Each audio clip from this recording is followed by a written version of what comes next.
This is TWiT. And then I've got one other Motorola phone here today, which is the E4 Plus, which is coming out like really soon. So you'll be able to buy this on August 3rd from retailers like Amazon, Best Buy. I think Verizon and Sprint are going to sell it at some point too.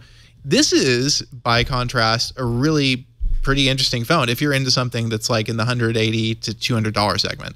So the cool thing about this phone is, I don't know if you can really tell how thick it is here. It's pretty thick. That's because there's a 5,000 milliamp hour battery in there. Nice. So this is designed to get you easily through 2 days of usage. No problem. Nice. That was the whole that's the marketing story for the phone and everything. And I believe it. I'm sure it will easily get most people through 2 days.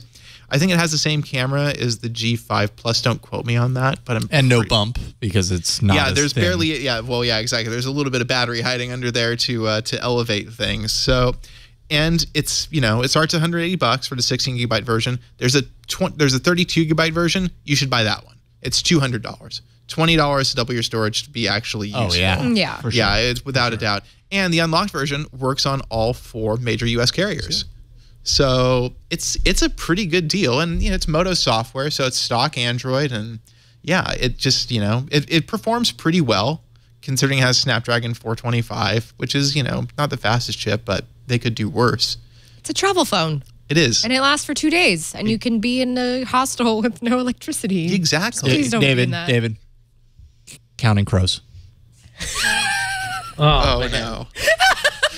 Now everyone knows. I'm just saying, counting crows. I'm sorry, I didn't mean to do that. It's not my playlist. It's not mine, man. It's not. Wow, big difference between these two devices, though. Like totally different angles.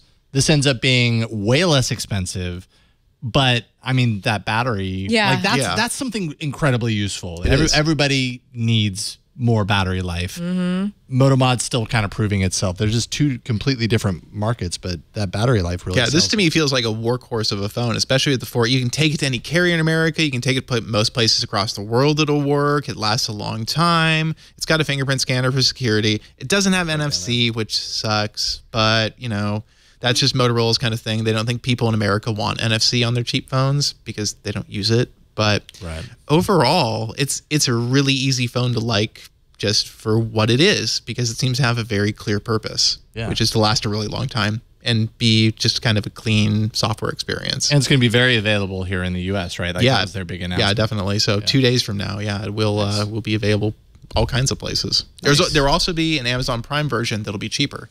And I believe with ads on the lock screen. With ads on the lock screen, and they'll do the 32 gigabyte version too, though, so you don't have to get the one that doesn't have enough storage. So yeah, you'll be able to get a pretty good deal on that.